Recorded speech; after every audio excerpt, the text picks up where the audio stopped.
Whoever constructed this challenge needs immediate jail time. Right to jail. It was like someone said, what if we do the All-Star 6 Charisma, Uniqueness, Nerve, and Talent Monologues? But what if we make it worse? Y'all, this challenge exhausted me. I hated this episode. So if you're here looking for a fluffy recap, I'm gonna be ripping into this. Harder than a top not using lube. I don't know who at World of Wonder has been dropping the ball so hard in these top 6 challenges, but the Thailand top 6 challenge was boot nasty stupid. The top 5 challenge of Canada's Drag Race sucked. The Canada versus the World top 6 sucked, and this one sucked. And I know that there are different production companies that work with each one of these franchises, but I am sure that there is someone at the top of all of that that's greenlighting stuff, because at the end of the day, it's the World of Wonder Drag Race brand image that's at stake. So someone is saying, oh yeah, that's a good idea. Yeah, that's fine. Yeah, clear that one. Because there is no way that all of these different franchises, Thailand, Canada, and the US,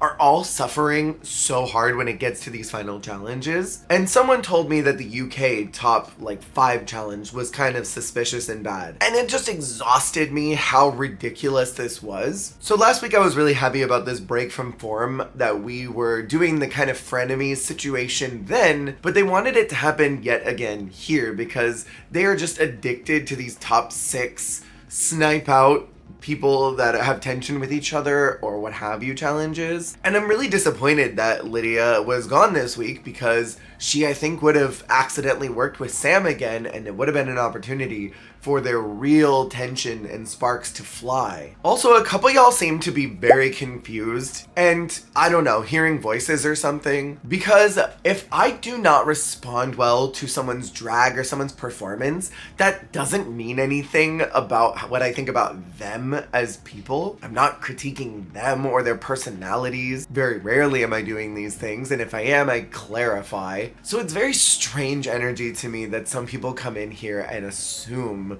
that I don't even know what y'all are even trying to imply with some of the comments that I get. We're not going to connect with everybody in the world. That's just a human thing. Maybe you live in harmony with every single person you've ever met, in which case I think you're a bold-faced liar, because I don't think anybody does. But I just think that's weird energy to come in and be like, you not responding well is weird. You're weird. The girls seem very broken up about Lydia, and honestly, I am a little bit too. She was starting to grow on me. I think her storyline was getting to the end of its position, and I would have maybe liked one more week because I don't think Lana gave us a lot. Anya having 3 wins feels correct to me. In my opinion, she should have maybe 4 or 5. I think she could have won RDR. I think she could have won the Rusical. Easy could have won the Rusical. So it makes sense to me. And all season, I have been sticking tried and true to the fact that Anya is an underdog, and I still fully believe that, and I think Lexi is starting to pull through as someone who is an alternate underdog, and I think we might start seeing some of the tropes that we've been seeing so far start to shift and revert to other people. Susie is 100% still getting the villain edit and is still getting that agitator role. I almost am feeling like Sam is starting to scoot into the weird quirky girl. We're gonna see as the weeks go on, but I think that's where they're putting her. Or maybe even in the Delulu category, I don't know. Everything's kind of shifted. This is feeling a lot like season 6 to me, where we started out with these characters. Adore was the messy one who slowly progressed into being an underdog potential winner. Bianca started out as an agitator in the workroom and slowly became a front runner. We had Dela, who was the front runner and then slowly started slipping into someone who's the delusional girl. Darian, who was very confident, to being a bottom bitch, early out, to being the aggressor. And Susie has been the only one that's kind of retained her edit the entire time of being someone who's instigating accidentally just by her being her and agitating the workroom, getting them activated about things. Anya has very much come across as someone who was the underdog and has slowly started to grow in a different direction. And I almost feel like these seasons are the most impactful and the ones that have the most memorable characters because we're seeing a growth rather than a constant trajectory through the whole season that the show really likes to rely on. They'll pick a character like Bob and say, this girl is the front runner from start to finish. She might have a stumble, but she's the one all the way to the end. We have Kim, who's kind of this weird, quirky underdog girl, and we're going to retain that edit the whole time. Then we've got Naomi, who's just fabulous and fierce, and she's going to keep that edit the whole time. And we're going to show a couple cracks in the armor so that you gel with her a little bit more, but understand that she's like the fierce girl who's her own biggest competition. And then Derek, who's just a menace from start to finish and never has a break from that, right? A lot of the seasons try to retain a certain edit and keep that the whole time. But seasons like 6, even 7 to some extent, as well as this one, have shown us some growth, and I kind of like that. I love that Anya was calling out that last week all of those answers were fake as hell, because they were. Calling out someone who didn't do bad in the challenge and then saying that they should go home just because they're good is ridiculous, and it's not a good answer. If you're in a genuine competition, you want the weakest ones to go home because they're not performing to your caliber. You don't want to keep them around so that you can win easier. Maybe you do if you don't feel confident in your ability to win, but if you're that girl, you're that girl. And if you're with another girl who's strong, you should be fine. If you win because everybody else around you is bad, is that a true victory? Like, does anyone want to be the Angelia Nung of the US? I don't think so. You don't want to be at the finale with 2 girls who got eliminated from the competition before the midway point, and that's your competition? That's who you're competing against to get a crown? I wouldn't feel like that was a genuine win if that was me. Maybe it would feel good in the moment, like, hell yeah, I won the money and the crown, but then that follows you for the rest of your life, and you're like, I don't think I genuinely won that. And then there might always be this feeling like you gotta go back and try and get your true victory once again. Rue's workroom look was so cute this week. I loved this painted suit. I don't know if it was painted, but it looked like it. She tasked the girls with a fun mini challenge to create bios for each other. And I like this better than that Drag Race superlatives that they did in All-Star 6. I think this was the part of the challenge week that they got correct. I think by this point of the competition, they know each other well. They can be funny, silly, tee-hee-ha-ha with each other, and they can be cutting and shady, read each other. And I think that was fun. Susie writing fierce for everything for Jules was hysterical. I cackled from literally start to finish at what Jules wrote for Susie. I was not expecting her to be that funny, and I hope that we get to see more of this personality come out for Jules in the following week, because this silly, goofy girl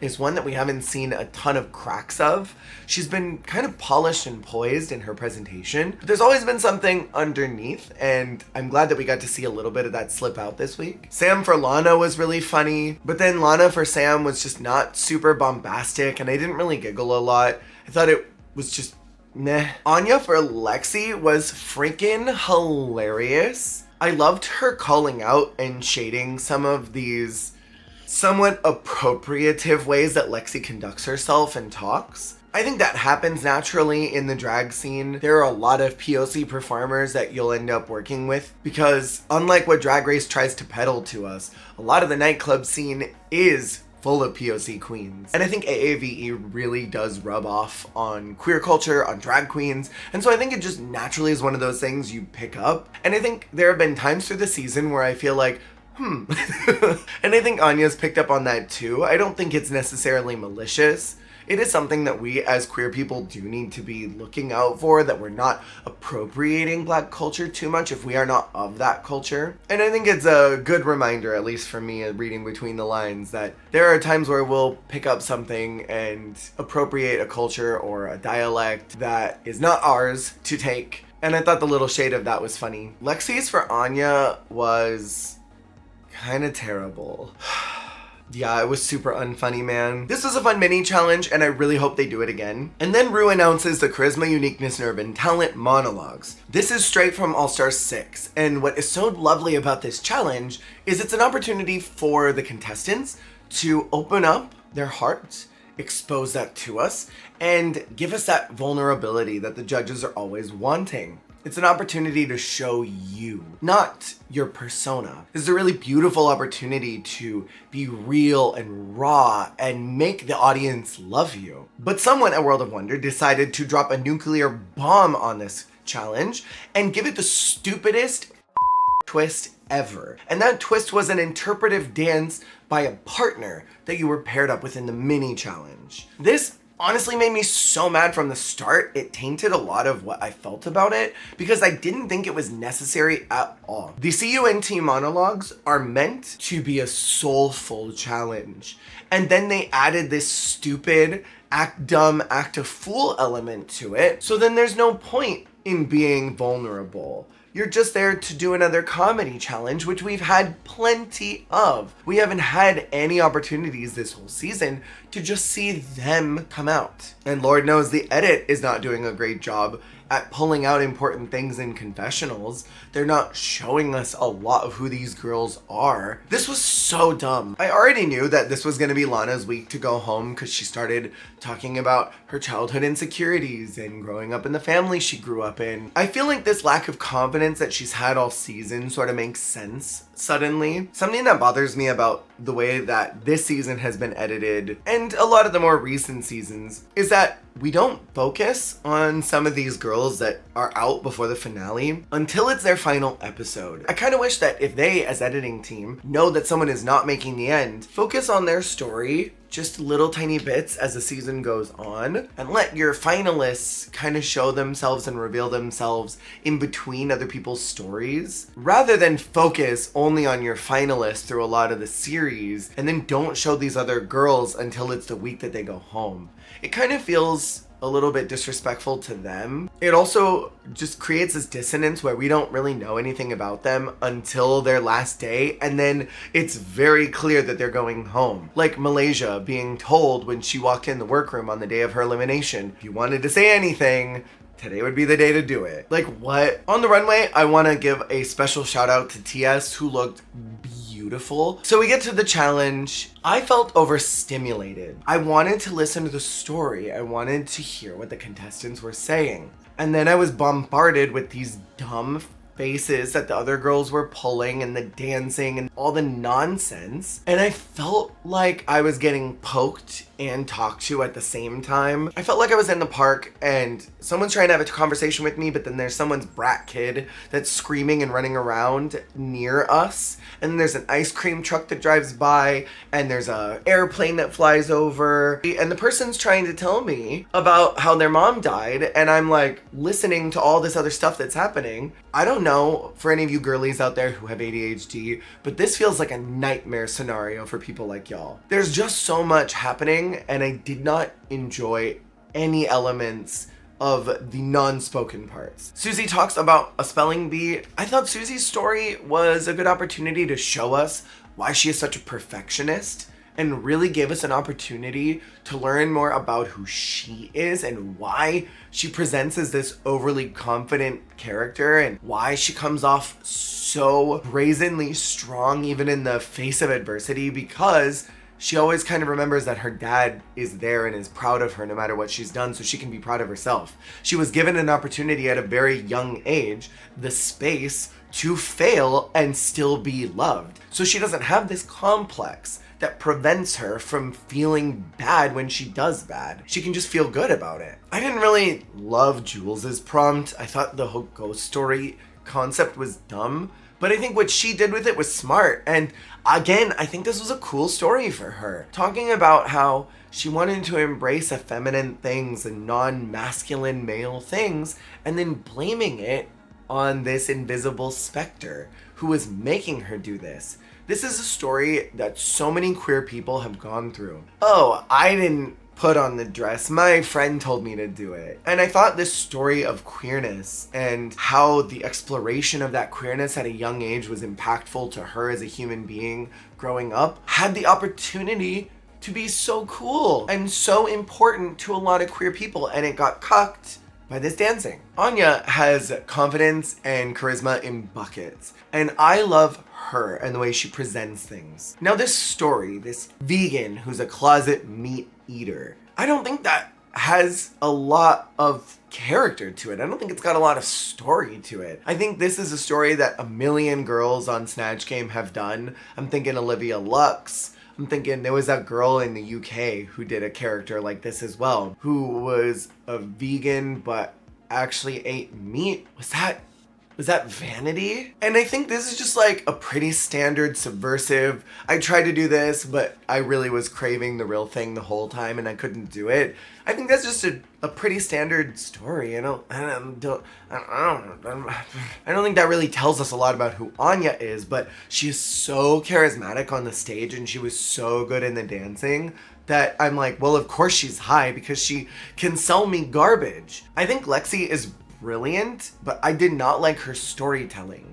I think her story was impactful and important. I loved the idea of what she was saying, and I think it will help trans people across the world. But again, I think it was very overshadowed by the dancing. And I also don't think she's a very good presenter. And to me, it came off a little bit canned. Then we moved to Sam, who was talking about being a young country gay boy, wanted to be the prom king, and then got targeted and profiled by the people in their school and decided to just embrace the femme because, hey, what did it matter? I think Sam delivered it well. I think she had a lot of charisma. I thought she was interesting to listen to, and I thought this story would help young queer kids out in the middle of nowhere embrace the fact that they are different, but that doesn't make them bad. That isn't a bad thing. Being bullied isn't going to destroy you if you don't let it. You just be the easy A girl. Be the gayest gay they've ever seen. Again, I feel like the dancing sabotaged this. This had the potential to be what Ginger Minge's story was in All Star 6, where it was like, did that really happen? I don't know, but it was cute. And then Lana, in my opinion, had the same problem that Lexi had. She had an interesting story and I liked the idea of what she was talking about, but I think she was tripping through the dialogue a lot. She seemed like she wanted to get through it quickly.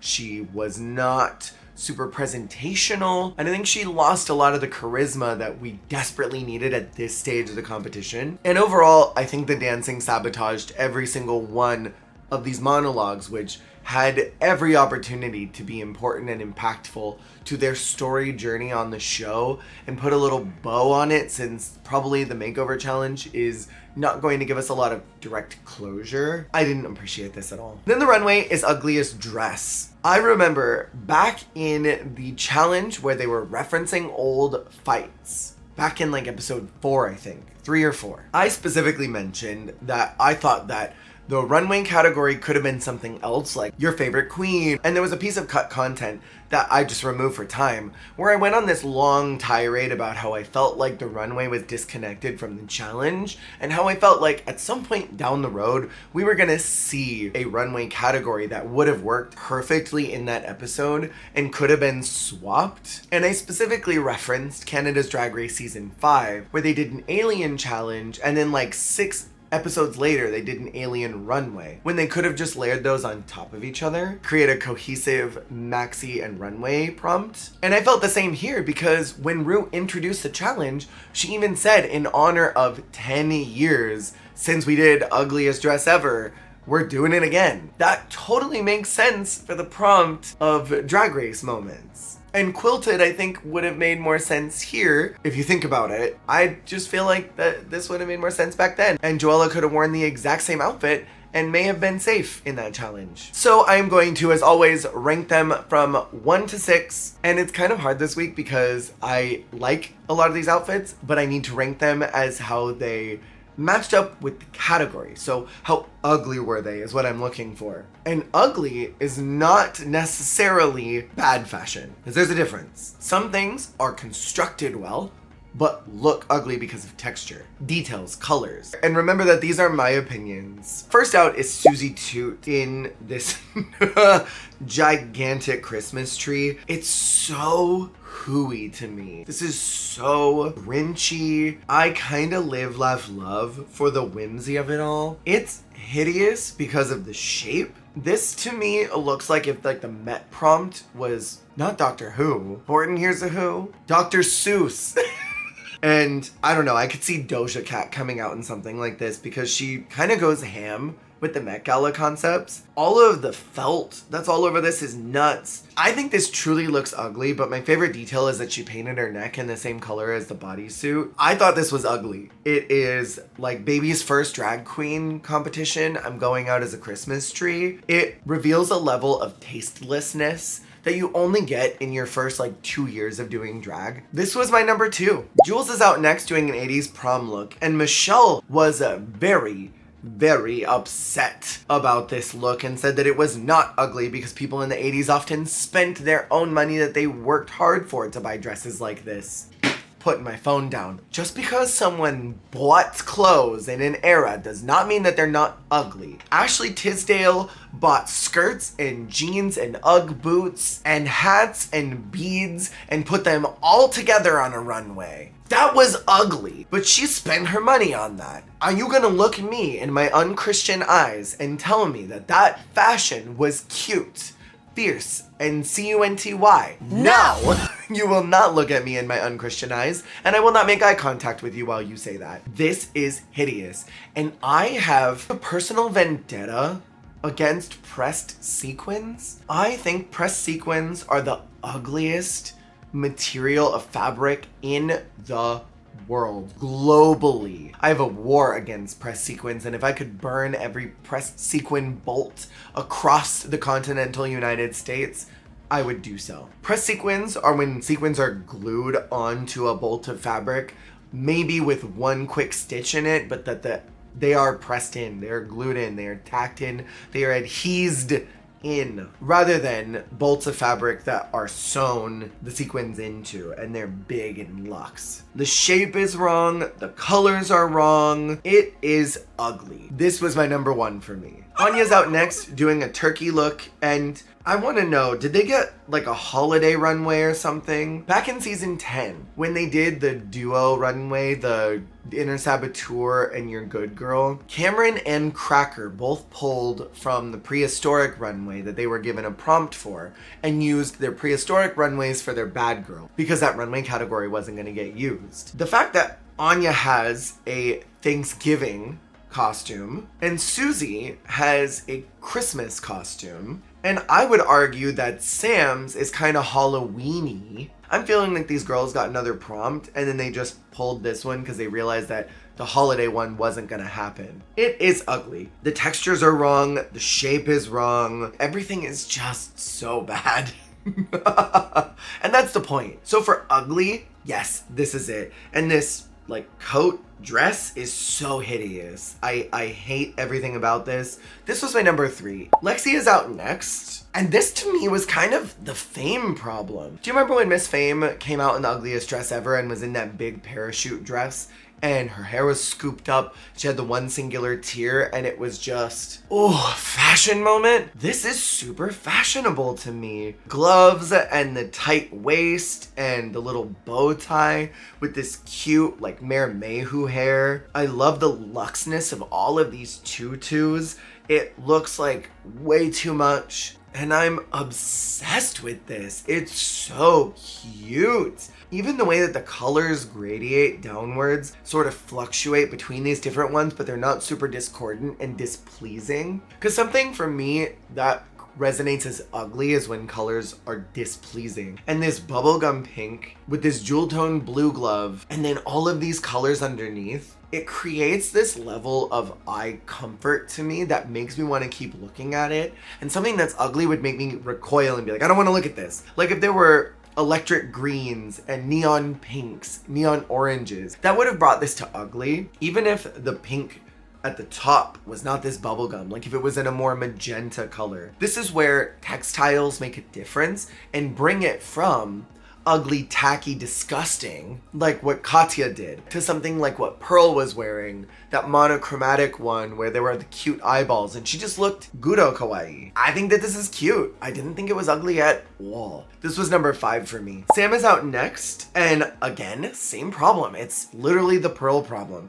It was meant to be gross, but it looks fashionable. The hair with the knife in it, this is reading Halloween to me. The way that the heart is here, where the heart is not really in the center of your chest, by the way. And then all of the threading here, the way that it looks like blood is coming out everywhere, the way that it looks fleshy. This is visually fascinating. I live for this garment, and I would have probably gagged if the category was holiday or Halloween or something, because this is so cool. The shape of it is interesting. The textile choice is interesting. It looks like it's been hand dyed as well to create an ombre effect. This was number 6 because it simply was not ugly. And then finally is Lana Jure doing a Candy Muse recreation. And I am kind of the same opinion that the judges said, is I would have loved if she had just shown her own POV. I don't really like when queens recycle looks. It bothered me when Naomi did it. It bothered me this season when Corey did Monet's. It bothers me here. Bring your own drag to Drag Race. Be who you are. This was number 4. I wish she picked her own ideas and she didn't. In Untucked, again, very little happened, but Lana thinks that Susie is coasting, which I think is kind of a weird thing to say. I think that Susie's been doing very well. I think Susie's been doing a genuinely good job. I think Susie had every opportunity to win last week. I don't think that doing good and not doing bad is coasting. Coasting is being safe week after week after week after week, only getting through challenges because you're winning lip syncs, but continuing to do bad and giving us the same tired narrative. If I have to knock out bitches until I get to the top, then I'll do that. That's coasting to me. And knowing that you're only moving forward because you're knocking people out with your ability to perform. Anya and Lexi are the winners of this week's challenge, giving 4 wins to Anya. And that worries me and troubles me because next week is a makeover challenge. And we saw what happened with Shay and Saphira, where they did really well, had 4 wins, got to the makeover, stumbled, and then didn't win the whole thing. I'm trying not to put that energy out there, but it disturbs my soul. And I think Lexi has now taken the role that they were editing Anya in most of the season. So again, the edit has really shifted in my opinion and from my perspective here. Rue saying that Susie and Jules were S-A-F, safe, literally brought me to hysterical laughter, referencing Susie's story. And then Sam and Lana are the bottom 2. Now, maybe I'm Delulu, and that's entirely possible. I poisonally, I think that Susie and Jules had the most impactful stories. We have to take this BS, you didn't act a fool enough critique out. The point of this challenge should have been to show yourself, but it wasn't. It was to show yourself and act stupid, and I hate that. I think it's dumb. That thing that Latrice said, that is not what I came here to do. I think that they showed who they were the most. I think they revealed the most about their selves, their soul, what makes them tick, and why they are the characters that they are now. Why they have the approach to life now. Again, what I mentioned earlier was Susie not being hindered by her failures. Jules allowing herself to embrace masculine and feminine and not being afraid of that. And why she just comes off so confident, because she gave herself the space to do that early. They allowed us to see who they are as people, and that makes me love them more. I think that Lexi struggled a lot with her story, and I liked what she was saying, but I didn't like the way that it was presented. And I liked what Anya presented, but I didn't like her story. And conversely, I didn't think that their dresses were the ugliest of the night. I thought Susie and Jules had the ugliest. So in my opinion, I thought Susie and Jules should have won this one. Anya and Lexi probably could have been separated because I thought Sam's story was better than I thought Lexi's was. I thought the presentation of it was nicer. And I thought they both struggled in the ugly department. I think that the bottom 2, in my opinion, easily could have been Lexi and Lana. Easy. But the song being Illusion by Dua Lipa knocked me on the floor. When it started, I literally screamed, "Oh!" I love this song, and these girls worked it out. Sam saying, "I see Lana taking off her dress, and she thought she was gonna get me. Girl, my skirt comes off too." She's so iconic in her own way. This was so good, and Jesus Christ, we need a Dua Lipa song every single season, in my opinion. And this lip sync was so good, it easily could have been a double save. And I've got a personal problem I want to air out really quick. I wish that we would just go back to RuPaul picking the best lip sync of the season as the one that gets the double save. I would much rather not do these early season saves and just allow 1 or 2 lip syncs to be a double save. Because the twist of the Dunkaho tank at the beginning of this season, I think really made an impact on the fact that this lip sync was the best one of the whole season. This feels a lot like when Marsha and Anitra lip sync, and they easily could and should have been double saved. And her saying, "Well, is the bus still running?" I lived. Thank you for that, Lana. I think her storyline was so muted all season, and it feels like a bummer that she didn't really get to open up until the end. And part of me feels like that was her own doing. She locked up at the midpoint of the season and didn't really open up much, and she didn't seem like she was giving a lot to the cameras. I wish that maybe they had pushed her a little bit more to give just a little bit more. Next week is the Makeover Challenge, which is the most inconsistently and poorly judged challenge of all time across every season of mainline Drag Race, even sometimes tickling the international waters. Makeover challenges traditionally knock out someone who I think is doing really good or deserves to stay. And it always troubles my spirit a little bit when we get to this point in the competition, because I'm like, how bad is the judging gonna be? Who is gonna get a win that didn't deserve it? Who's going to go home that didn't deserve it? We shall see. I'm thinking based off of storyline right now, it kind of feels to me like the one in the room that they are featuring the least is probably Jules. I mean, I don't know if she'd be able to stamp her brand on someone else. I think Susie's got a recognizable image and would be able to present that well, because the Makeover Challenge really is about branding. How well do you know yourself that you could put it on somebody else and make them you?